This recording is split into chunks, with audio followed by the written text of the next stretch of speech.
నమస్కారం ఘంటారావానికి స్వాగతం ముందుగా ప్రధానాంశాలు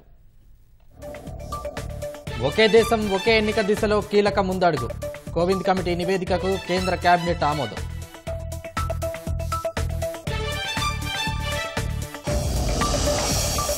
జమిలీ ఎన్నికలపై ఇంప్లిమెంటేషన్ గ్రూప్ ఏర్పాటు ఏకాభిప్రాయానికి కృషి చేస్తామన్న కేంద్ర ప్రభుత్వం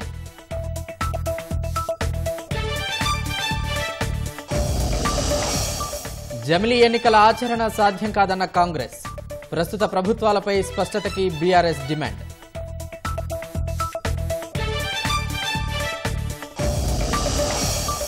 పారిశ్రామికవేత్తలకు అనుకూలంగా కొత్త ఎంఎస్ఎంఈ విధానం ఎగుమతులు ప్రోత్సహించడమే లక్ష్యమన్న సీఎం రేవంత్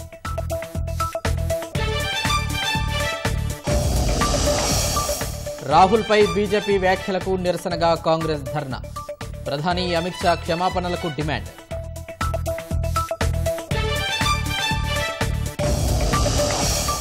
రాష్ట్ర వ్యాప్తంగా ఉత్సాహంగా గణేష్ నిమజ్జనం గంగమ్మ ఒడికి చేరిన గణపయ్యలు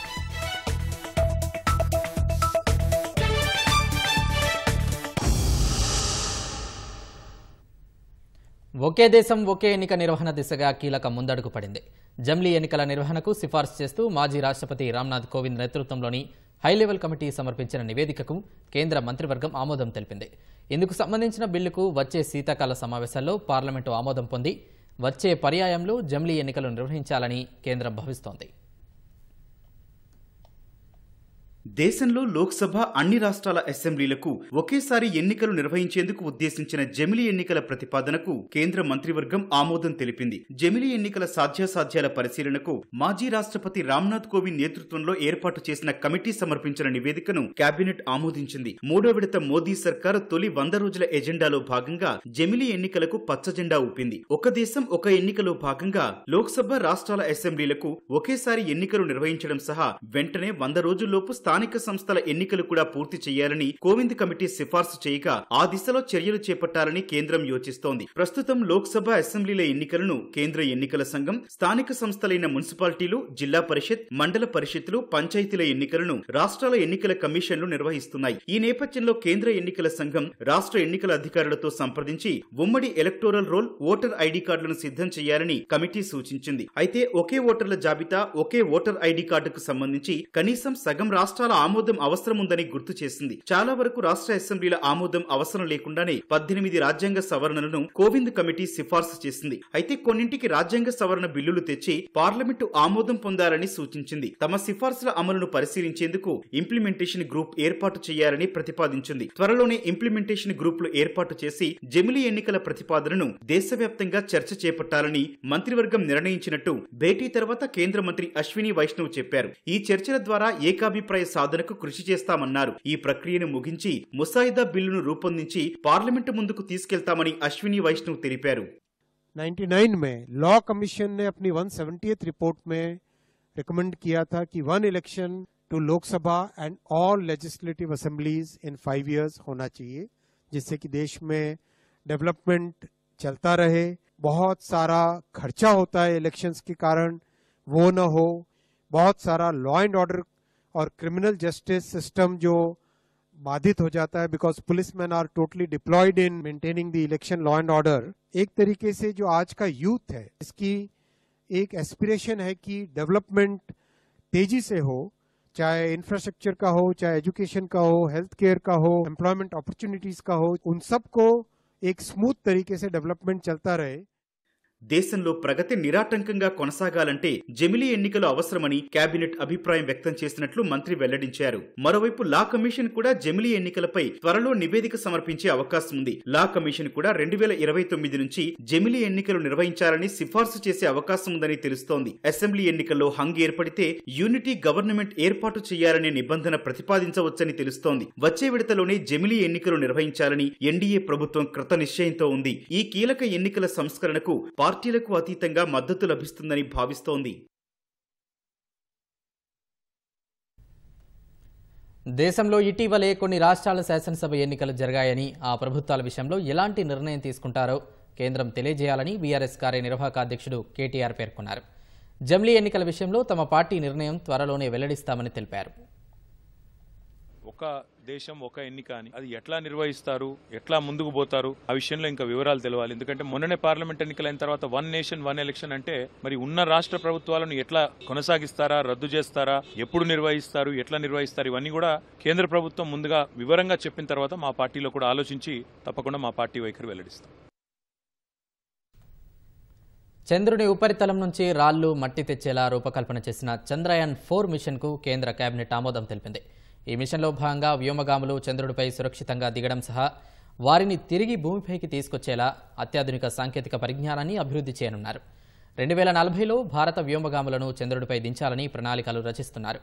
చంద్రయాన్-4కు 2104 కోట్ల రూపాయలు అవసరం కానున్నాయి. 30 టన్నుల బరువైన పేలోడ్లను దిగువ భూకక్షలోకి తీసుకెళ్లే సామర్థ్యం కలిగిన నెక్స్ట్ జనరేషన్ లాంచ్ వెహికల్ NGLTని అభివృద్ధి చేసేందుకు పచ్చజెండా ఊపింది. శుక్రగ్రహంపై అధ్యయనం చేసేందుకు వీనస్ ఆర్బిటర్ మిషన్కు ఆమోదం తెలిపింది. మరోవైపు గిరిజన గ్రామాల అభివృద్ధికి 79,156 కోట్లు ఇవ్వాలని కేబినెట్ నిర్ణయించింది. రైతుల ఆదాయాన్ని పెంచడం సహా పప్పులు, నూనె గింజల సాగును పెంచేందుకు 35,000 కోట్లతో రూపొందించిన PM ఆశా పథకానికి మంత్రిమండలి ఆమోదముద్ర వేసింది. ఈ ఏడాది రబీ సీజన్కు పాస్పేట్, పొటాషియం ఎరువులపై 24,474 కోట్ల రూపాయల రాయితీ ఇవ్వాలని నిర్ణయించారు. పంటలకు పోషకాలను సరసమైన ధరల్లో రైతులకు అందించడమే లక్ష్యమని కేంద్ర మంత్రి అశ్విని వైష్ణవ్ చెప్పారు. IITలు, IIMల తరహాలో Indian institute of immersive creators ఏర్పాటుకు కేబినెట్ ఆమోదం తెలిపిందని వివరించారు. రాహుల్ గాంధీపై బీజేపీ నేతలు చేస్తున్న అనుచిత వ్యాఖ్యలను నిరసిస్తూ రాష్ట్ర వ్యాప్తంగా కాంగ్రెస్ శ్రేణులు ఆందోళన చేపట్టారు. హైదరాబాద్ గాంధీ భవన్ కాంగ్రెస్ నాయకులు ధర్నా చేశారు.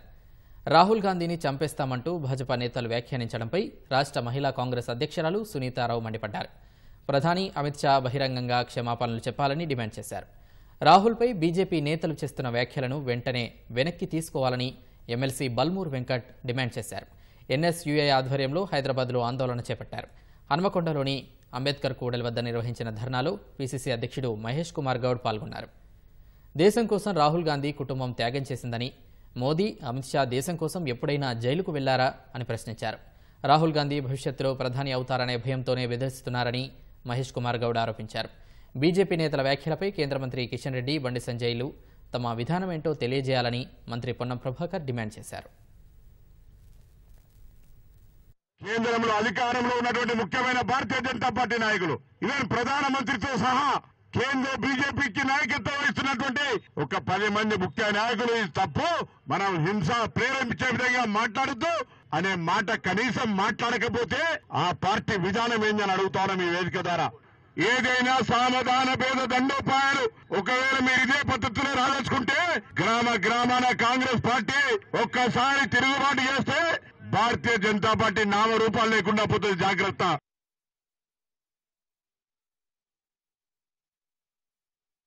రాహుల్ గాంధీ దేశ భవిష్యత్. రాహుల్ గాంధీ త్యాగాల కొట్టినొచ్చిన వ్యక్తి, ఇలా ప్రజల గుండెల్లో నాటుకుపోయిన వ్యక్తి.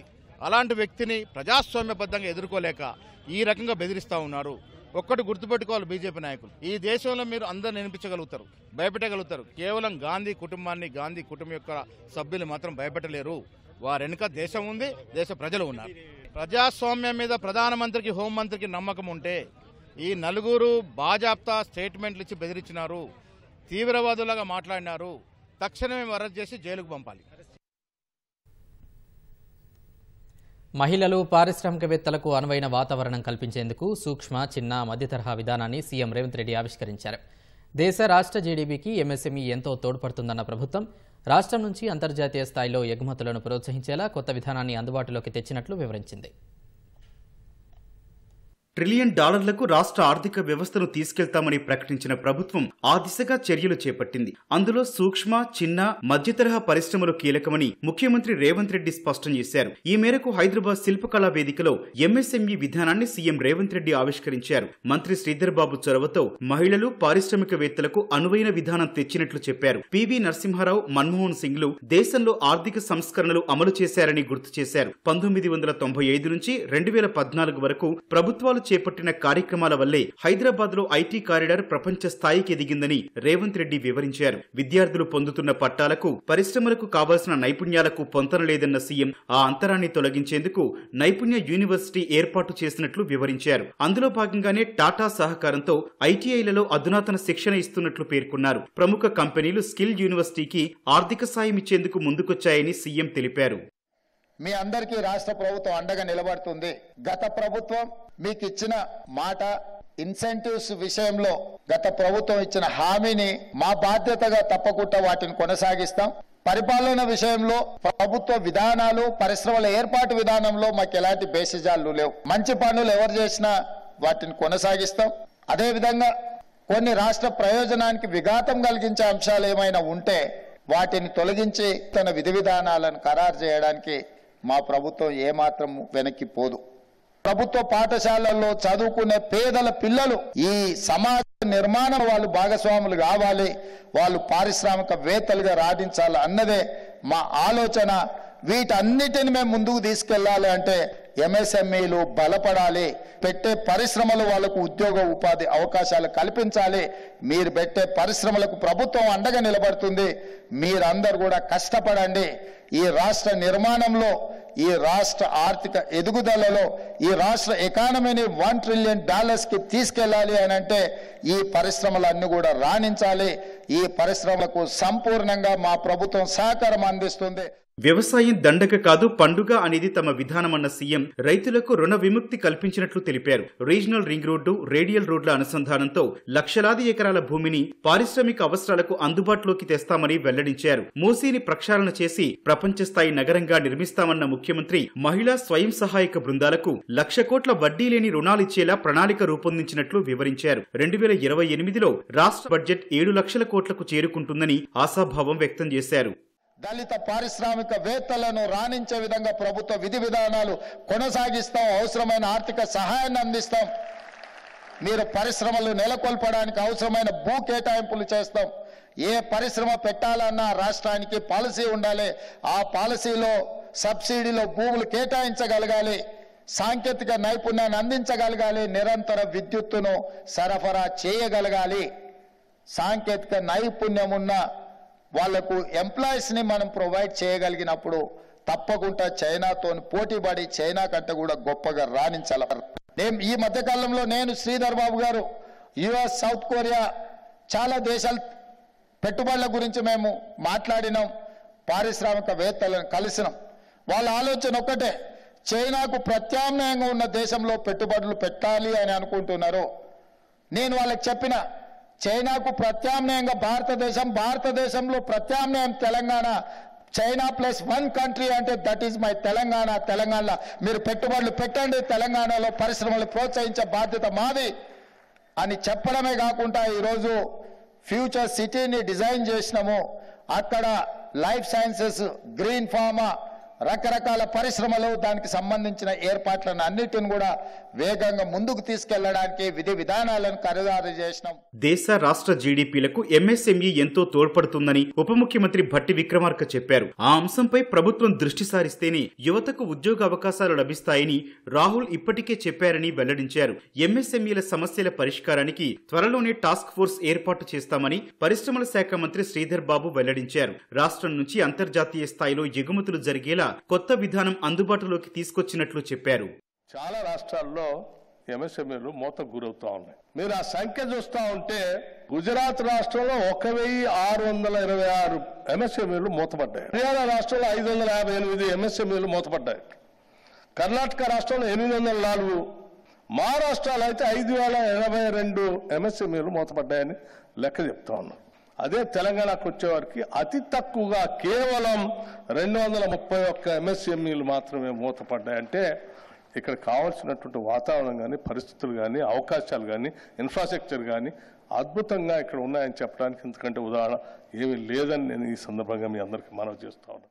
ఈరోజు మేము 6 ప్రధానమైన అంశాలతో సరసమైన ధరలకు భూమి లభ్యత మరియు అందుబాటులో ఉండాలని, ఈ భూమితో పాటు ఆర్థిక వనరులను అందుబాటులో ఉంచాలని, ముడి పదార్థాలు రా మెటీరియల్ లభ్యత అందుబాటులో ఉంచాలని, నైపుణ్యం గల కార్మికుల లభ్యత మెరుగుపరచడానికి నూతన సాంకేతికతను ప్రోత్సహించడానికి, మార్కెట్లతో అనుసంధానం మెరుగుపరచడానికి ఈ ప్రధానమైన 6 సూచికలతో ఈ పాలసీ విధానాన్ని తయారు చేయడం జరిగింది. కొత్త విధానం వల్ల రాష్ట్రంలో ఎక్కువ సంఖ్యలో ఎంఎస్ఎంఈలు ఏర్పాటవుతాయని రాష్ట్ర ప్రభుత్వం విశ్వాసం వ్యక్తం చేసింది.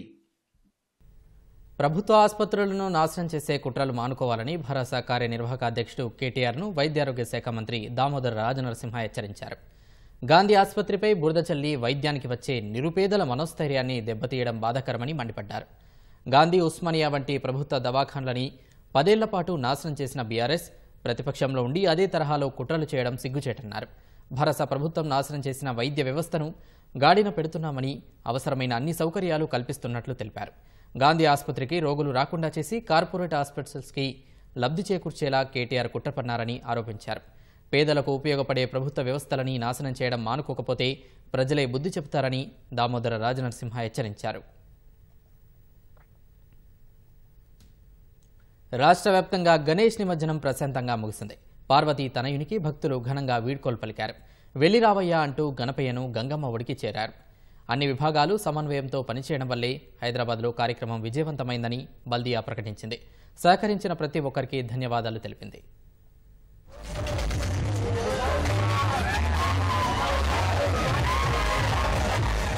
రాష్ట్ర వ్యాప్తంగా భక్తులతో పూజలందుకున్న బొజ్జ గణపయ్య గంగమ్మ ఒడికి చేరారు.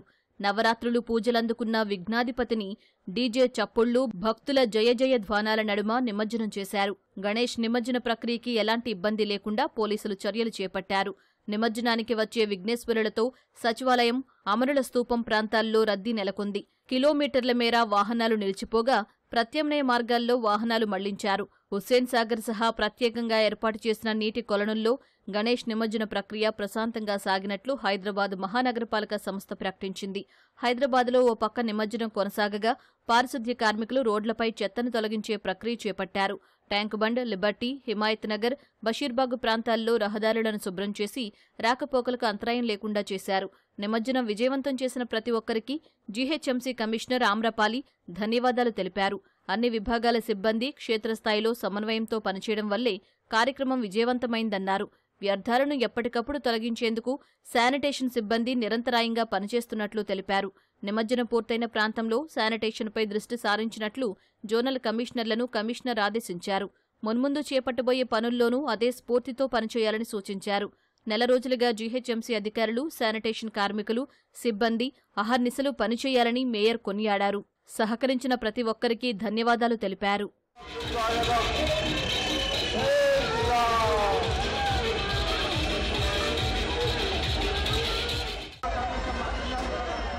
జిల్లాల్లోనూ నిమజ్జనోత్సవ శోభాయాత్ర వైభవంగా సాగింది. మెదక్లో డీజే చప్పుళ్లు, ఒగ్గు కళాకారుల ప్రదర్శనల మధ్య గణనాథులను గంగమ్మ చెంతకు చేర్చారు. వెళ్లిరావయ్య అంటూ వీడ్కోలు పలికారు. మెదక్ మాజీ ఎమ్మెల్యే పద్మా దేవేందర్ రెడ్డి డోలు వాయించి యువకుల్లో ఉత్సాహాన్ని నింపారు. నిర్మల్లో వినాయక సాగర్ చెరువు వద్ద స్థానిక మున్సిపల్ చైర్మన్ ఆధ్వర్యంలో భారీ అన్నదాన కార్యక్రమం ఏర్పాటు చేశారు. భద్రాద్రి జిల్లా ఇల్లందులో స్థానిక ఎమ్మెల్యే కోరం కనకయ్య ఆధ్వర్యంలో వినాయక నిమజ్జన క్రతువు ప్రశాంతంగా ముగిసింది. హర్యానా శాసనసభ ఎన్నికలకు కాంగ్రెస్ 7 గ్యారంటీలతో మేనిఫెస్టోను ప్రకటించింది. కనీస మద్దతు ధరకు చట్టబద్దత సహా కులగణన చేపడతామని హామీ ఇచ్చింది. క్రిమిలేయర్ను ప్రస్తుత 6 లక్షల నుంచి 10 లక్షల రూపాయలకు పెంచుతామని తెలిపింది. సాత్ వాదే పక్కే ఇరాదే పేరుతో 7 గ్యారంటీలను కాంగ్రెస్ అధ్యక్షుడు మల్లికార్జున ఖర్గే, హర్యానా మాజీ ముఖ్యమంత్రి భూపేందర్ సింగ్ హూడా విడుదల చేశారు. 18 నుంచి 60 ఏళ్ల వయస్సు ఉన్న మహిళలకు నెలకు 2,000 రూపాయలు ఇస్తామని, 500 రూపాయలకే గ్యాస్ సిలిండర్ ఇస్తామని వెల్లడించింది. వృద్ధులు, ఒంటరి మహిళలు, దివ్యాంగులకు 6,000 రూపాయల పింఛనిస్తామని ప్రకటించింది. 300 యూనిట్ల వరకు ఉచిత విద్యుత్ సహా కుటుంబానికి 25 లక్షల రూపాయల వరకు వైద్య చికిత్సలను ఉచితంగా నిర్వహిస్తామని హామీ ఇచ్చింది. 2 లక్షల ఉద్యోగాలు సహా పేదలకు 100 యార్డుల స్థలాన్ని ఇచ్చి 3.5 లక్షల రూపాయలతో ఇల్లు నిర్మించి ఇస్తామని హామీ ఇచ్చింది. ప్రభుత్వ ఉద్యోగులకు పాత పింఛన్ విధానాన్ని పునరుద్ధరిస్తామని తెలిపింది.